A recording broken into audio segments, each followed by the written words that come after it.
तिम्रो अफर आयो नि हैन? आयो त्यो मेन भने अफर आउनुभन्दा अगाडि नै हामीले होस्टेलको लागि डोमको लागि एप्लाई गर्नु पर्थ्यो। हामीले गरिसक्यौँ नि हैन त्यो त? गरिसके ओके। अबको मेन काम भनेको म तिमीलाई स्क्रिन सेयर गर्छु है त?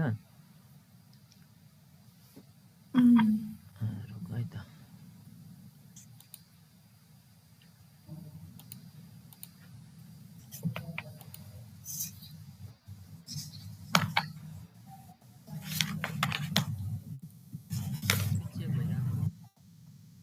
भइरहेको छ हेर त, अबको मेन काम भनेको हाम्रो इन्टरभ्यू नै हो। के अरे यो चाहिँ हाम्रो जर्मन युनिभर्सिटीको अथवा जर्मनको एम्बेसी छ नि त्यहाँ काठमाडौँमा जर्मन एम्बेसी छ, त्यसले लग्ने हो। त्यसको लागि हामीले मेन काम भनेको नै पहिलो कुरा भनेको हामीले अपोइन्टमेन्ट लग्नुपर्छ। अरू डकुमेन्टेसन अगाडि सुरुमा हामीले यदि हामीले अपोइन्टमेन्टहरू लग्यौँ भने चाहिँ तिमीले पछि गएर कस्तो गर्थ्यौ, मैले कस्तो गरेँ भन्दा एउटा मिस्टेक चाहिँ के गरेँ भन्दा पहिला डकुमेन्टहरू जम्मै बनाएँ, त्यसपछि बल्ल इन्टरभ्यूको त्यो अपोइन्टमेन्ट लग्न खोजेँ कि मैले चाहिँ। हो त्यो चाहिँ मिस्टेक गरेँ, अनि पछि अपोइन्टमेन्ट नै नपाइने भने त्यो हटाउनको लागि तिमीले चाहिँ पहिला अपोइन्टमेन्ट लग्नु पर्यो। अहिले चाहिँ मार्च अप्रिलको इन्टेक चलिरह, त्यसैले त्यो सकेर अहिले चाहिँ अपोइन्टमेन्ट नै दिएर हुन्छ कि। हेर त यहाँबाट अपोइन्टमेन्ट लग्ने देखिरह देखिरहेको छु। यो हामीलाई भनेको छ एकाडेमिक स्टडिज लेखेको छ नि, यहाँ चाहिँ हाम्रो हुन्छ कि यहाँ कन्टिन्यूमा जाने, त्यसपछि हाम्रो पब्लिक युनिभर्सिटी हो हैन? पब्लिक युनिभर्सिटीको लागि चाहिँ यो सुरुमा यो कन्टिन्यू गरिसकेपछि यसलाई पनि कन्टिन्यू गरेपछि अब यसमा यो क्याप्चाहरू हाल्नुपर्छ।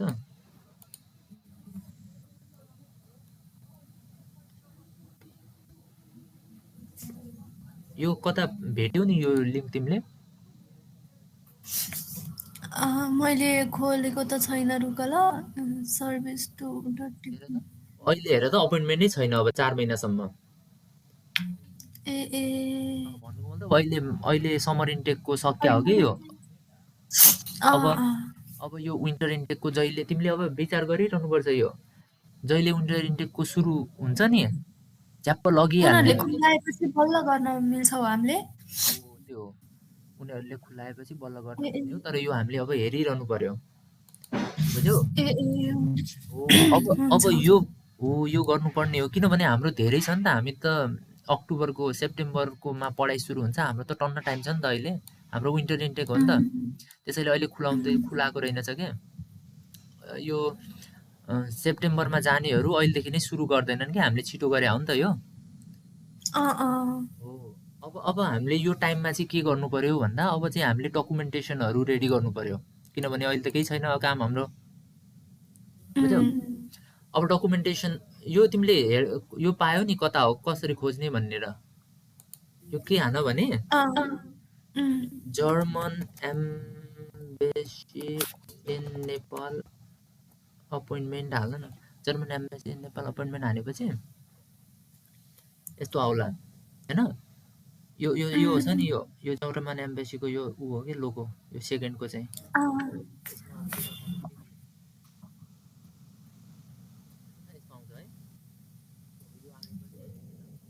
भिसा भन्ने आउला। नेसनल भिसामा गइसकेपछि हेर त अनलाइन एप्लिकेसन भोकेसनल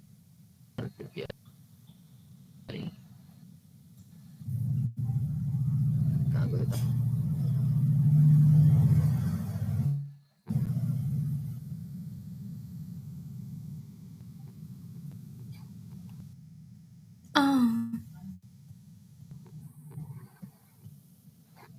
यहाँ हेर त गेटिङ एन अपोइन्टमेन्ट छ नि यहाँ, यसमा गयो भने अलि तल गयो भने यहाँ अपोइन्टमेन्ट सिस्टम भन्ने आउँछ हो। हो यो अपोइन्टमेन्ट भित्र चाहिँ बल्ल आउने हो के हुन्छ यसमा चाहिँ यता हुन्छ ओके यो हेर्नु नभयो भने मलाई मेसेज गर्नु म लिङ्क पठाइदिन्छु त्यो टेन्सन नलिऊ अहिले ओके ल यो भयो अब हामीले चाहिँ अहिले चाहिँ अब हामीले चाहिँ यो डकुमेन्टहरू यो चेकलिस्ट हो यो चेकलिस्टमा भएको यो जम्मै पासवर्ड त डकुमेन्टहरू हामीले 10 प्रिपेयर वर्षको गर्नु हुन्छ पर्यो नि मेरो तिमीसँग त लास्ट भ्यालिड इयर पासपोर्ट मात्रै कति बनायो कति छ त्यसमा भ्यालिडिटी पासवर्ड त 10 वर्षको हुन्छ नि मेरो लागि मात्रै बनायो ए ओके त्यसो भए भइहाल्यो पर्फेक्ट यो भयो फर्स्टको हाम्रो भ्यालिड छँदैछ होइन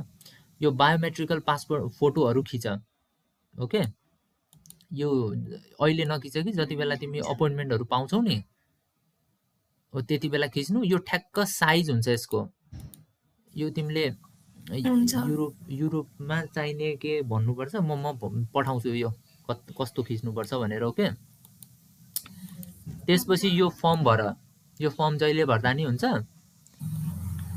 यो फर्म भर यो भाइडेक्समा यहाँ क्लिक गर्न बित्तिकै एउटा यस्तो उ आउँछ हेर त यस्तो आउँछ यो जम्मै इन्फर्मेसनहरू भर्ने यसलाई जर्मनमा आयो यसलाई इङ्ग्लिसमा गरिदियो भने ल यो आयो होइन यो जम्मै भर्ने ओके यो भर्ने अनि यो सेभ गर्ने र यसलाई पनि प्रिन्ट गर्ने सबै डकुमेन्टहरूको दुईटा सेट हुनुपर्छ है एउटा कुरा के थाहा पाऊ भने यो लेखेर सबै डकुमेन्टहरूको दुईटा सेट हुनुपर्छ पासपोर्ट बाहेक र ट्रान्सक्रिप्ट बाहेक ओके ट्रान्सक्रिप्टको पनि एउटा फोटोकपी पनि लैजानु नि केही फरक पर्दैन ओरिजिनल त चाहिन्छ नै हेर यो भयो सबैको यो दुईटा सेट अनि यो हामीले उता बुझाउँछ नि त्यति बेला म पछि पनि भन्छु तिमीहरूलाई तर एउटा कुरा के बुझ्नु भने यो बुझाउँदाखेरि यो पासपोर्ट सबैभन्दा माथि हुनु पर्यो त्यसपछि यो फोटो हुनु पर्यो त्यसपछि एप्लिकेसन फर्म हुनु पर्यो त्यसपछि यो ठ्याक्क अर्डरमा के यसरी राख्नु पर्यो हो बुझ्यौ ल हेर यो अर्डरमा राख्नुपर्छ र कसरी कुनमा राख्ने म पछि भन्छु ल हेर अब यो साइन डिक्लेरेसन भनेको यहाँ डिक्लेरेसन पेपरहरू पाउँछ त्यसमा साइन गर्दा हुन्छ अनि copy of your passport data यो पासपोर्टको यो A4 साइजमा यो दुइटै प्रिन्ट आउट गर्नुपर्छ कि त्यो फोटोकपी जस्तो गर्नुपर्छ यो गरिदिन्छ त्यहाँ दोकानमा गयो भने अनि यो सिटिजनसिपको ओरिजिनल पनि चाहिन्छ कपी पनि चाहिन्छ बर्थ सर्टिफिकेट चाहिन्छ बर्थ सर्टिफिकेट छ कि नै तिम्रो ए ओके बर्थ सर्टिफिकेट भए राम्रो नभए पनि खासै फरक पर्दैन यो अनिवार्य होइन अनि एउटा मोटिभेसन लेटर चाहिन्छ अब यहाँ फेरि यो मोटिभेसन लेटर बनाउनुपर्छ हाम्रो युनिभर्सिटीमा युज गरेका थियौँ नि त्यस्तो मोटिभेसन होइन कि यसमा चाहिँ मेनली फोकस भनेको चाहिँ वाइ जर्मनी भन्ने हो जर्मनीलाई चाहिँ किन चुज गर्यो भन्दा चाहिँ त्यो एउटा मोटिभेसन लेटर लेख म स्याम्पलहरू पठाइदिउँला ओके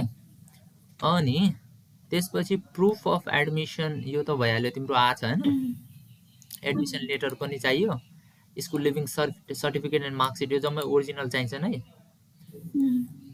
यो हायर सेकेन्डरी यो पनि छ तिम्रो previous study bachelor degree transcript पनि छ हुन्छ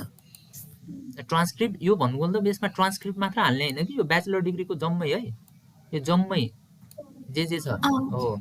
यो हाम्रो चाइना र इन्डियाबाट होइन यो चाहिएन तिम्रो इङ्ग्लिस ल्याङ्ग्वेज सर्टिफिकेट चाहिएको थियो होइन भनेपछि तिमीले हाल्नु पर्यो यो लैजानु यो चाहिएन अब मेन भने फाइनेन्सियल ओके फाइनेन्सियल हेर त फाइनेन्सियलमा तिम्रो के छ भन त मलाई पहिला ब्याकग्राउन्ड भन त तिम्रो फाइनेन्सियल के छ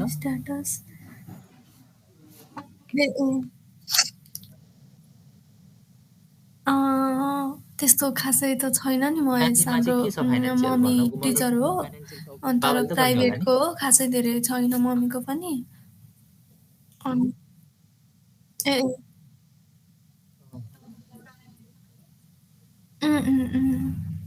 काम गरे भयो धेरै थोरै भन्ने हुँदैन के हाम्रो त पब्लिक युनिभर्सिटी हो नि त त्यस्तो धेरै देखाउनु पर्दैन भयो के मम्मी प्राइभेट युनिभर्सिटीमा के ट्याक्स तिर्नुहुन्छ त्यो प्राइभेट स्कुलमा त्यो भनेपछि त्यो स्कुलमा गएर टिडिएस डाउनलोड गरिदियो भन्यो भने त्यो स्कुलले डाउनलोड गरिदिन्छ टिडिएस तिरेको होइन त्यो स्कुलमा जाने मेरो टिडिएसको 6 महिनाको लास्ट 6 मन्थको जति बेला तिमी गर्छौ नि त्योभन्दा अगाडिको 6 मन्थको टिडिएस त्यो डाउनलोड गरिदिनु न भन्यो भने तिनीहरूले गरिदिन्छ अनि त्यसलाई चाहिँ हामीले के गर्नु पर्यो भन्दाखेरि चाहिँ त्यो नेपालीमा हुन्छ हेर ओके त्यो नेपालीमा हुन्छ त्यसलाई चाहिँ अब हामीले नोटराइज गर्नुपर्छ नोटराइज भनेको इङ्ग्लिसमा ट्रान्सफर गर्नुपर्छ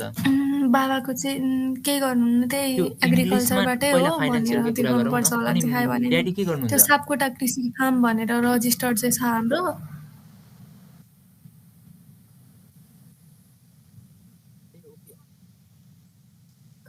दाइको चाहिँ यता नोबेल स्टक डिलरमा काम गर्छ अनि ऊ दादा कहाँ सिए के भन्थ्यौ नि दाइको निज दाइले त तिर्नु भयो ऊ गर्नु भयो होला नि त है ए ओके धेरै केही फरक पर्दैन यो भयो राम्रो नभए पनि तिमीलाई त्यो कम भयो भन्ने हुँदैन हाम्रो पब्लिक युनिभर्सिटी हुनाले त्यस्तो ऊ हुँदैन कि लफडा हुँदैन के गर भने हेर है त मेरो हेर है त्यसमा केही फरक पर्दैन यस्तो गर अब त्यसो भए मम्मीको एउटा यो इम्प्लोइमेन्ट सर्टिफिकेट भन्ने हुन्छ उता गएर हैन ट्याक्स क्लियरेन्स सर्टिफिकेट बनाऊ अनि दादाको पनि निकाल मिल्यो भने बुझ्यौ ट्याक्स क्लियर यो त अहिले हो पहिला यहाँ हेर न ल हेर त मेरो यो हेर त मेरो कति छ देखाएको हेर न यति हो के अरे इन्कम फ्रम स्यालेरी छ नि यो फर्स्टको हेर त यो मैले फादरको मात्र देखाएको छु हैन मम्मीको 1500 रिकमेन्डेसन लेटर चाहिन्छ यसको लागि रिकमेन्डेसन लेटर फ्रम तिम्रो जहाँबाट काम गरे मम्मीको निकाल मम्मीको कति छ स्यालेरी मम्मीको 15,000 ल 15,000 त्यो भइहाल्यो अनि दाइको होला दाइको पनि एउटा रिकमेन्डेसन लेटर निकाल्दिनु भन अनि एउटा रिकमेन्डेसन लेटर निकाल्दिनु भन आफ्नो काम गरेको अनि त्यहाँ टिडिएस त्यो कम्पनीले निकाल्दिन्छ कि एकैचोटीमा त्यो टिडिएस को त्यो सर्ट उ हुन्छ त्यो निकाल्दिनु भन इनफ हुन्छ के 10 12 13 लाख देखायो भने इनफ हुन्छ अनि एग्रिकल्चरमा चाहिँ 9 लाख 10 लाख भन्दा कम देखाउनु नत्र ट्याक्स तिर्नुपर्छ 9,60,70 यो 12-13 लाख भयो भने इनफ हुन्छ के दाइको कति छ स्यालेरी दाइको त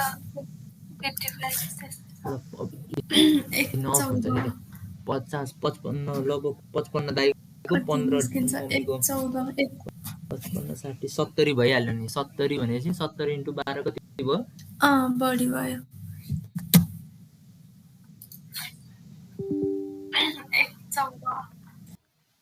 कति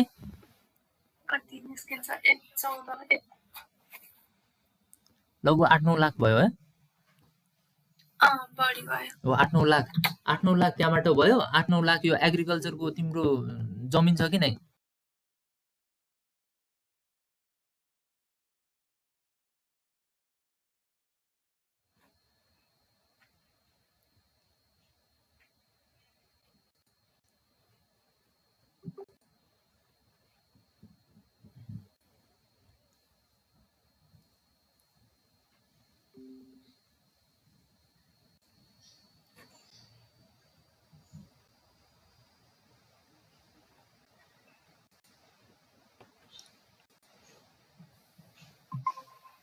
हेलो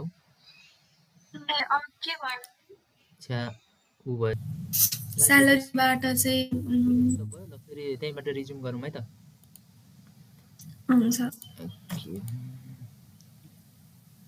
ओके फेरि गरौँ हामी इन्कममा थियौँ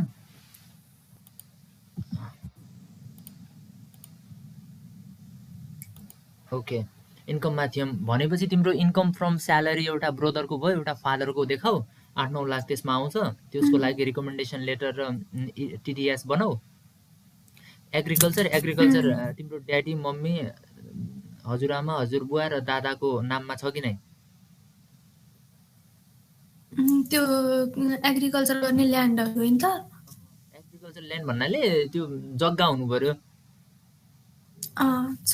बाबाको आमाको नाममा। जसको नाम छ नि यसरी प्लट नम्बर होला, प्लट नम्बर राख्नु, अनि यहाँ त्यो अन बाई जसको नाममा छ त्यो राख्नु, अनि यहाँ लगभग 8-9 लाखको बनाइदिनु। अब यो as per the letter of Dhangadhi sub metropolitan centre भने तिम्रो त्यहाँको वडा नम्बरले बनाइदिन्छ कि यो चाहिँ कसरी बनाउने भन्दा यहाँ हेर त, यसरी पहिला वडामा जाने, यसरी बनाइदिन्छ। वडामा चाहिँ जस्तै यो फ्रेस भेजिटेबल्सहरू हेर त कति छ, प्लट नम्बर 776 मा यति स्क्वायर मिटरको थियो जग्गा हाम्रो, त्यसमा यति इन्कम हुन्छ हैन। सिजनल प्याडी व्हिट र मस्टार्डबाट चाहिँ यति भएर यति आउँछ हो, यसरी बनाउने। यसलाई चाहिँ यसमा देखाइदिने हो क्या, कुरो बुझ्यौ नि? यो तिम्रो 14-15 लाख हो भने इनफै हुन्छ, किनभने हामीले ब्लक एकाउन्टमा पैसा हाल्नुपर्छ नि त। यही फर्मेटमा गर्नु, नत्र अलरेडी त्यो वडाहरूमा वार्डहरूमा बनाउन जाँदाखेरि त्यहाँ अलरेडी फर्मेट हुन्छ, नत्र यही फर्मेट लग्दा पनि हुन्छ। ओके, यो बनाउनु। अनि एउटा यो ट्याक्स क्लियरेन्स सर्टिफिकेट, यो पनि वार्डबाटै बनाउने हो, बुझ्यौ नि? यो वार्डबाट यो यसमा योभन्दा अगाडि यो रिलेसनसिप सर्टिफिकेट भन्ने हुन्छ, भेरिफिकेसन। ओके, यसमा जसले तिमीलाई स्पोन्सर गर्ने हुन् नि, जस्तै दाईको देखायो भने दाई भयो, आमा भयो, बुवा हुनुभयो, अनि हजुरआमा हजुरबुवा जो हुन्छन् नि, तिनीहरूसँग रिलेसन भेरिफिकेसन गर्नु सुरुमा। त्यसपछि यिनीहरू सबैले ट्याक्स तिरेछ भनेर ट्याक्स सर्टिफिकेट बनाउनु त्यहीबाट। त्यो डाइरेक्ट बनाइदिन्छन् है तिनीहरूले, केही फरक पर्दैन। त्यहाँ जाने सबैको भन्नाले यसरी लेख्ने, हेर त यसमै हुन्छ, सबैको नाम मेन्सन हुन्छ कि यसमै। मतलब यस्तो भन्न खोजेको क्या, हजुरआमा हजुरबाहरूको त अब हुँदैन नि त त्यस्तो, बिजनेस पर्पज त केही नै हुन्न नि त। अनि ट्याक्स क्लियरेन्स जो तिमी स्पोन्सरमा राख्छौ नि, जस्तै बिजनेस भन्नाले यो ट्याक्स भनेको यो ल्यान्डको ट्याक्स पनि तिर्नुपर्छ नि त हामीले त, जमिनको। जमिन उहाँहरूको नाममा भएपछि ट्याक्स भन्नाले त्यहाँ बसे बापत पनि ट्याक्स तिर्नुपर्छ कि हामीले त। यो सब ट्याक्सहरू तिरिसक्यो भन्न खोजे मात्र हो, बुझ्यौ नि? यो बनाऊ, अनि त्यसपछि एग्रिकल्चर सर्टिफिकेट बनाऊ यसरी, अनि त्यसपछि बल्ल ओभरअल इन्कम बनाऊ। ओके, वार्डबाट बनाउने यति नै हो, बुझ्यौ नि कुरो? बुझे। फाइनेन्सियलको भयो। अब तिमीले के गर भने त्यहाँ आउँदाखेरि त अब तिम्रो जग्गा यहाँ राख्यौ, जग्गाको लाल पूर्जा पनि लग्नु पर्छ नि त, जग्गाको लाल पूर्जा लग्नु पर्ला। अनि तिम्रो त्यो टिडिएस छ नि, त्यो टिडिएसको के भन्छ त्यसलाई, त्यो नेपालीमा हुन्छ। यो जम्मैलाई हामीले नोटराइज गर्नुपर्छ हेर। ओके, यसलाई नोटराइज गर्नुपर्छ यसरी। हेर त, यो हाम्रो ओरिजिनल भयो हैन। हाम्रो सुरुमा यस्तो हुन्छ, हेर त, हाम्रो यसरी दिन्छ, यो टिडिएस भयो हैन, यस्तो नेपालीमा हुन्छ, यो लाल पूर्जा भयो, हेर त यस्तो हुन्छ। अब यो त जर्मन सरकारले त बुझ्दैन नि त यो के लेख्या हो हैन त हो। यसलाई चाहिँ इङ्ग्लिस ट्रान्सलेसन गर्नुपर्छ, यो सबैले गर्न मिल्दैन। यो सर्टेन अर्गनाइजेसनहरू हुन्छन् जसले चाहिँ अलरेडी भेरिफिकेसन पाएका हुन्छन्। यो तिम्रो भक्तपुरमा नोटरी नियर मी भनेर हान्नु, वरिपरि कति छन्। यो चाहिँ अनलाइनबाट के हान्दाखेरि भेटिन्छ भन्यो, नोटरी नियर मी भनेर। हुन्छ, तिम्रो वरिपरि धेरै छन् कि कति छन् नभेट्यो भने भन्नु, म नम्बर दिउँला। व्हाट्सएपमा यो डकुमेन्ट पठाएर अनि लिन जाँदा पनि हुन्छ कि। यो 150-200 रुपियाँ लाग्छ, धेरै लगे, धेरै पैसा नतिर्नु, 150-200 मा गरिदिन्छ काम। ओके, नत्र ठग्छन् कि तिनीहरूले, अलि विचार गर्नु। यो मलाई सोध्नु है, यस्तो गर्दाखेरि यो एकदमै पैसा लुटन चार्ज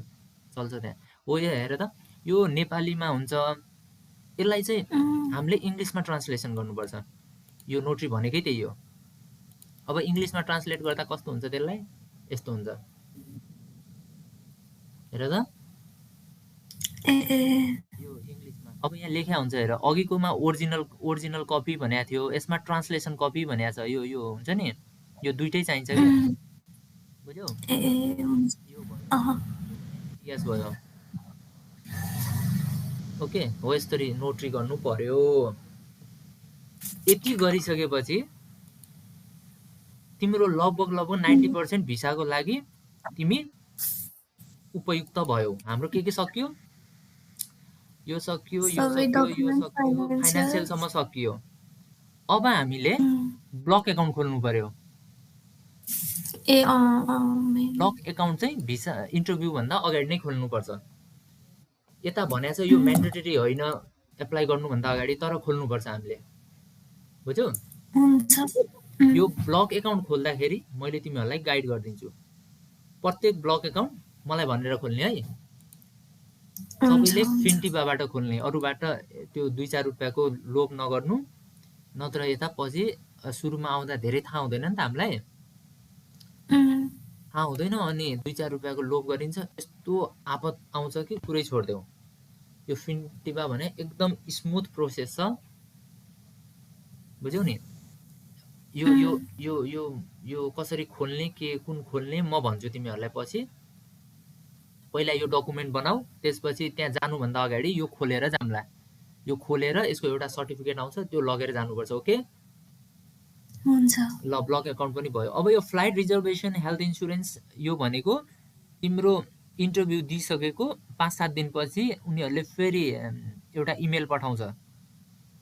अनि दिने हो यो आफ्टर भिसा हो ओके ल लगभग यति नै हो भिसाको डकुमेन्टेसन प्रोसेस केही कन्फ्युज केही बुझेनौ सबभन्दा पहिला यही ओडाको डकुमेन्टहरू यताउति बनाउनु पर्यो अनि सुन न अब अहिले त ऊ खुलेको छैन होइन यो भिजावाला खुलेको छैन होइन अनि मैले चाहिँ अहिले डकुमेन्ट बनाएँ अहिले मार्च भयो अनि अप्रिल मे जुन अब हाम्रो भिजाको चाहिँ मे जुनतिर पर्यो भने नि अहिलेको डकुमेन्टले नि काम गर्छ मतलब अब मैले त 6 मन्थ अगाडिको ट्याक्सवाला देखाएँ भने त कस्तो हुन्छ भने तिमीले यति मात्र डकुमेन्ट हो तिमीले त स्टेटमेन्ट पनि बुझाउने होला नि त बाबाको स्टेटमेन्ट छ बाबा हुन्छ मम्मीको र दाइको स्टेटमेन्टहरू ब्याङ्कको स्टेटमेन्ट जो स्यालेरी आएको हुन्छ नि त्यो स्टेटमेन्ट पनि लास्ट 3 मन्थको निकाल्नुपर्छ बुझ्यौ नि लास्ट 3 देखि 6 मन्थको ओके त्यो स्टेटमेन्ट चाहिँ अहिले निकालेर हुँदैन त्यो चाहिँ 2-3 दिन अगाडि निकाल्नुपर्छ इन्टरभ्यूको ए मतलब यो डकुमेन्टहरु चाहिँ बनाउन मिल्यो यो डकुमेन्ट चाहिँ बनाउन मिल्यो अब हेर त मैले यो जो के रे यो मेरो डकुमेन्टहरु देखाएको थिए नि अघि हेर त मेरो डकुमेन्ट कहिले बनाएको छु भने चाहिँ मैले मेरो कति छ डेट हेर त जुन 2024 हो 27 जुनमा बनाएको छु हैन मेरो इन्टरभ्यु थियो 29 सेप्टेम्बरमा थियो ए तिम्रो सेप्टेम्बरमा थियो कति छिटो भएछ है त्यो जाने प्रोसेस इन्टरभ्यु पछि 29 सेप्टेम्बर भन्दा अघिल्लो महिना कुन रे अगस्त 29 मा चाहिँ हो मेरो इन्टरभ्यु भएको ए मेरो लगभग 21 दिनमा सब प्रोसेस भइसक्यो हो के यस्तो हुन्छ तिमीहरुले अहिलेदेखि सुरु गर्यौ भने जस्तै तिमीहरुको प्रोसेस ढिला गर्दिन्छ कि उनीहरुले किनभने तिम्रो भिसा छिटो दियो भने त तिमीले जहिले पनि जान पायौ नि त यता तिमीहरुको स्टडी कहिलेबाट हुन्छ भनेर सोध्छ उले अनि त्यो स्टडी हुनु भन्दा लगभग 8-10 दिन 15-20 दिन अगाडि नै भिसा दिन्छ कि तिमीहरुले जति अहिलेदेखि गरे पनि कहिलेकाहीँ भाग्यले साथ दियो भने हो नत्र ढिला नै दिन्छ जस्तै तिमीहरुले अन्तिमतिर एप्लाई गर्दा पनि तिमीहरुको 15-20-21 दिनमा भइहाल्छ नि त अनि छिटो हुन्छ तर अहिलेदेखि गर्नुको फाइदा चाहिँ के हुन्छ भने तिमीहरुले स्लटहरु हुन्छ नि अपोइन्टमेन्टको त्यसमा टेन्सन चाहिँ लिनु परेन के नत्र कतिको अफर लेटर आएर पनि लास्टमा स्लट नपाएर इन्टरभ्यु नभएर जर्मनी ल्यान्ड नभएका धेरै मान्छे देखाएको छु कि मैले हुन्छ गरिहाल्नु पर्यो हो डकुमेन्ट डकुमेन्ट अहिले बनाइराख्यो भने त्यो डकुमेन्ट केही उम्, भइहाल्यो भने नि पछि त्यो डेट मात्र चेन्ज गर्न पनि मिल्यो कि त्यो केही फरक पर्दैन कि त्यसले बुझ्यौ नि हुन्छ त्यस्तो गराऊ त्यो केही फरक पर्दैन यस्तो तर त्यो ऊ चाहिँ हेरिराख अनि त्यो स्टेटमेन्ट चाहिँ लगिराख अरू केही क्वेसन कति लाग्छ महेश यो अपोइन्टमेन्ट बुक गरेको चार्ज अपोइन्टमेन्ट बुक गरेको चार्ज लाग्दैन तिमीले तिमीले इन्टरभ्यू दिँदाखेरि चाहिँ हेर त 75 युरो नेपाली लगभग 9,000 हो कि 10,900 हो कि कति लग्छ भिसा इन्टरभ्यूको बेलामा चाहिँ 10,900 कति लग्छ अनि यो हेर यस्तो तिमीलाई प्रोसेस भनिदिन्छु तिमी इन्टरभ्यू दिन जान्छौ त्यो पुरै म प्रोसेस नै अर्को भिडियोमा भन्छु अर्कोचोटि तिमीलाई फेरि यो डकुमेन्टहरू बनाऊ त्योभन्दा अगाडि फेरि तिमीहरूको यस्तै गर्छु कि म यसमा पुरै प्रोसेस भन्छु कहाँ जानुपर्छ तिमीहरूले के गर्ने कसरी गर्ने होइन यताउता तिमीहरूको एनओसी लग्नुपर्छ त्यो पैसा हाल्नुपर्छ त्यसको भन्दा अगाडि त्योबाट फेरि अर्को डकुमेन्टको लागि एप्लाई गर्नुपर्छ त्यो जम्मै पछि भन्छु म तिमीहरूको के हुन्छ भने यो डकुमेन्ट बनाउँछौ इन्टरभ्यू दिन जान्छौ यो पैसा तिर्छौ त्यसपछि उनीहरूले तिमीलाई इमेल गर्छ ल तिमी हामीलाई हेल्थ